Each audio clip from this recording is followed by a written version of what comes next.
Each week, American History TV's Real America brings you archival films that help provide context for today's public affairs issues.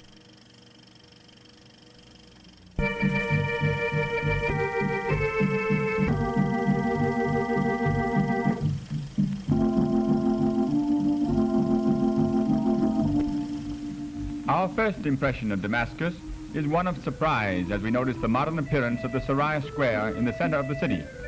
But our opinion soon changes as we step a few paces away.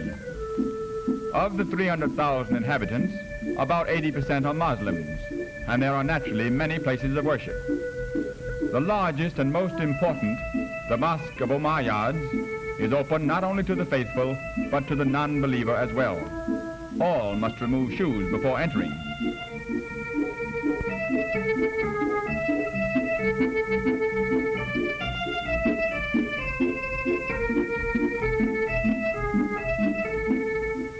Damascus is a hot and dry city. The many vendors of cool sweet water do a thriving business. They clap the little brass bowls to make their presence known.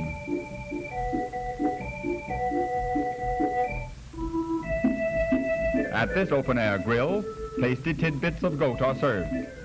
Perhaps not sanitary, but no doubt to the Damascans very delicious. Cheap soap, but from the appearance of the people there's little demand for it. Syrian oranges are delicious and inexpensive too. They are sold by weight, and a dozen large ones cost only a few pennies.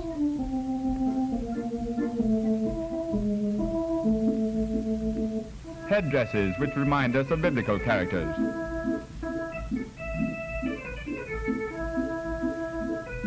A new rug from Persia. And here's a novel way to display a rug. An auctioneer, carrying it over his shoulders, solicits bids as he walks about. Damascus is at the end of the caravan routes from Persia and Mesopotamia. During the day, many camel trains from the east enter the city and trail through the winding streets. The narrow bazaar streets are covered by high arched metal roofs. The name of this one is familiar to all of us, the biblical street called Straight. We stop at a small outdoor bakery, for the strange manner in which bread is baked interests us. The ball of dough is twirled. When it is large enough, it's placed over a pillar and thrust into the oven. A gentle pat causes it to cling to the hot walls, and the pillar is removed. The handful of straw is for the fire. Let's watch it again. No, the baker's not wearing gloves.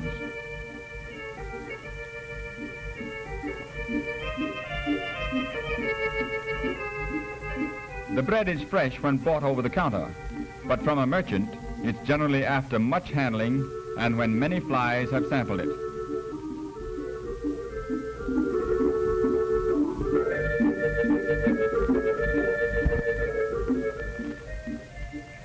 Damascus has long been famous for its many oriental coffee houses, where men gather in the evening and smoke the nargileh, a Turkish water pipe.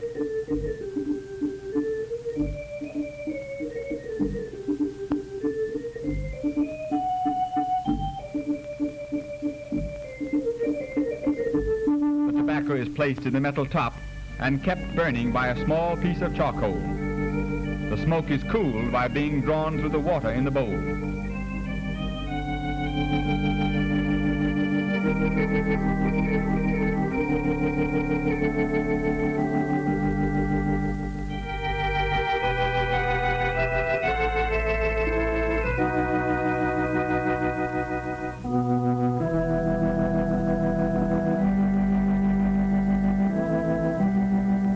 We look upon the walls of old Jerusalem, walls which have been destroyed and rebuilt many times. There is a modern Jerusalem with many fine buildings and splendid streets and boulevards. But on this visit, our interests lie within the old city, and here we shall devote all our time. At the Jaffa Gate, an officer directs a strange assortment of traffic. No vehicles are permitted within the walled city, so all trucking must be done on the backs of animals or men.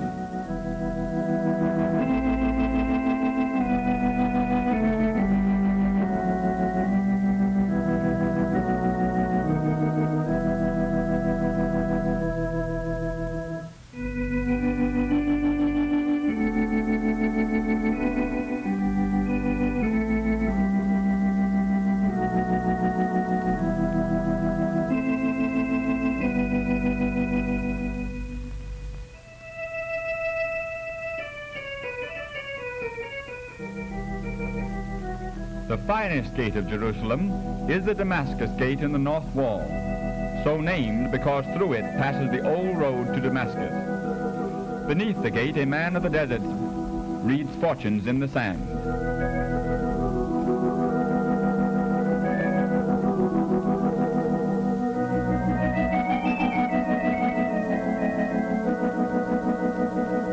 The streets of Jerusalem have changed little with the passing of time and present today very much the same appearance they did 2,000 years ago.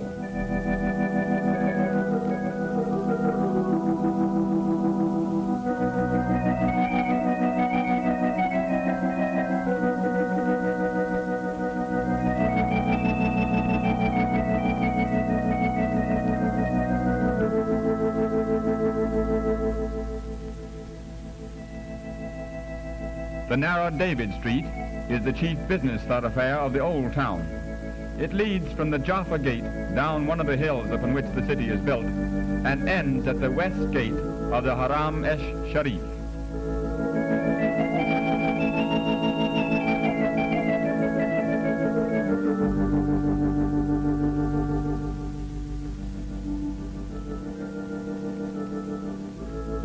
Money changers are still found in the marketplaces.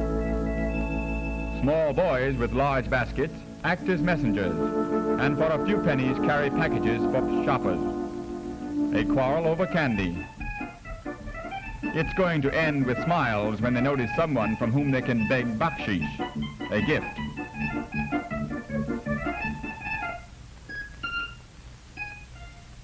A new use for old automobile tires. Crude but serviceable shoes.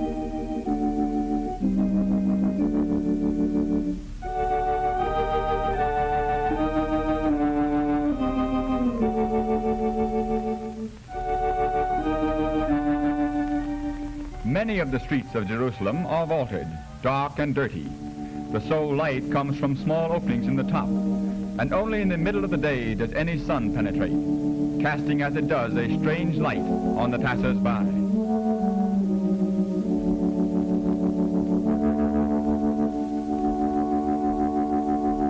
Jerusalem, sacred to the three chief religions of the world, is one of the holiest of cities. To the Christian, the Mount of Olives, where is the Garden of Gethsemane, the Via Dolorosa, route of suffering over which Christ is said to have borne the cross from Pilate's house to Golgotha, and the Church of the Holy Sepulchre are shrines. To visit the tomb of Christ, we enter first the courtyard of the church that still has the foundation pillars and massive walls built by the Crusaders. Beneath the dome in the center of the rotunda is the chapel of the Holy Sepulchre. Over the housetops of the city, we see the Haram Sharif, the ancient site of the Hebrew temple, and now a shrine of the Mohammedans. To reach it, we pass first along the street of the Christians, and then down the lower end of David Street. On our way to the noble sanctuary, we recall that on its site, King David erected an altar. King Solomon built his palace and temple. King Herod built a third temple, and Justinian a basilica to the Virgin Mary. Today the site belongs to the Muslims, where stands the famous Dome of the Rock, also called the Mosque of Omar, that covers the stone from which Muhammad is said to have been carried into heaven by his miraculous steed, Buraq. From here we pass along a narrow street to another place of sanctity. The Jews, who never enter the Haram proper for fear of desecrating the Holy of Holies, come here to its walls, which are said to be part of the foundation of Solomon's temple. Since the Middle Ages, they have come from all over the world to this, the wailing place, and have stood before these stones to pray and to lament the downfall of Jerusalem, the venerable capital of the Israelite Empire.